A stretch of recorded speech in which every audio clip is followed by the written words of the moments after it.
భారత విమానయాన చరిత్రలోనే అతిపెద్ద ప్రమాదం జరిగింది. గుజరాత్ అహ్మదాబాద్లోని సర్దార్ వల్లభాయ్ పటేల్ ఇంటర్నేషనల్ ఎయిర్పోర్ట్ నుంచి లండన్ బయలుదేరిన ఫ్లైట్ నెంబర్ AI-171 విమానం బౌండరీ వాల్ను తాకి పేలిపోయింది. ప్రమాదం జరిగిన సమయంలో దానిలో 242 మంది ప్రయాణికులు ఉన్నారు.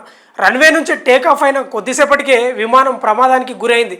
మెఘానీ నగర్ గెడాసర్ క్యాంపు ప్రాంతంలో విమానం ఒక్కసారిగా కూలిపోయింది. దీంతో ఆ ప్రదేశం నుంచి దట్టమైన నల్లటి పొగ, భారీగా మంటలు చెలరేగాయి.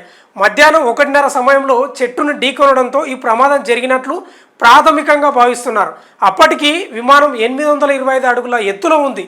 ప్రమాదానికి గురైన విమానం white body Boeing 787 dream liner. దీనిలో 300 మంది ప్రయాణికులు ప్రయాణించవచ్చు. సుదూర ప్రయాణం కావడంతో విమానంలో ఇంధనం కూడా భారీగా ఉండడంతో ప్రమాద తీవ్రత మరింత పెరిగింది. విమానం కూలిన విషయం తెలియగానే ఫైర్ ఇంజన్లు ఆ ప్రాంతానికి చేరుకొని సహాయక చర్యలు చేపట్టాయి. గుజరాత్ మాజీ సీఎం విజయ్ రూపాని కూడా ఆ విమానంలో ఉన్నట్లు తెలుస్తుంది.